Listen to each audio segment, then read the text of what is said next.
पुणे ग्रामीण पोलिसांच्या स्थानिक गुन्हे अन्वेषण शाखा आणि लोणावळा ग्रामीण पोलिसांनी अंमली पदार्थ विरोधी मोहिमेत मोठी कारवाई केली आहे। यावेळी कुसगाव परिसरातून 2,60,900 रुपये किमतीची एमडी पावडर जप्त करण्यात आली आहे। या प्रकरणी 2 तरुणांना अटक करण्यात आली असून कुसगाव येथील रेल्वेच्या मोकळ्या जागेत काही व्यक्ती अंमली पदार्थ विक्रीसाठी येणार असल्याची गुप्त माहिती पोलिसांना मिळाली होती। त्यानुसार पोलिसांनी सापळा रचून योगेश उर्फ सन्नी उर्फ गोगो दुर्योधन उमक आणि रिजवान अली नंदकुंद सिद्दकी यांना ताब्यात घेतले। झडती दरम्यान आरोपीकडून 26.9 ग्रॅम वजनाची एमडी पावडर तसेच 20,000 रुपये किमतीचे 2 मोबाईल फोन असा एकूण 2,80,900 रुपयांचा मुद्देमाल जप्त करण्यात आला।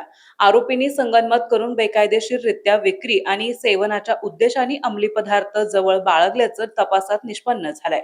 या प्रकरणी लोणावळा ग्रामीण पोलीस ठाण्यात गुन्हा दाखल करण्यात आला असून ही कारवाई पुणे ग्रामीणचे पोलीस अधीक्षक संदीप सिंह गिल, अप्पर पोलीस अधीक्षक रमेश चोपडे आणि उपविभागीय पोलीस अधिकारी गजानन टोंपे यांच्या मार्गदर्शनाखाली करण्यात आली आहे। कारवाईत स्थानिक गुन्हे शाखेचे वरिष्ठ पोलीस निरीक्षक प्रमोद क्षीरसागर, लोणावळा ग्रामीणचे पोलीस निरीक्षक दिनेश तायडे, पोलीस उपनिरीक्षक अभिजित सावंत, हनुमंत पालसकर, सागर नामदास, तुषार भोईटे तसेच इतर पोलीस कर्मचाऱ्यांनी सहभाग घेतला।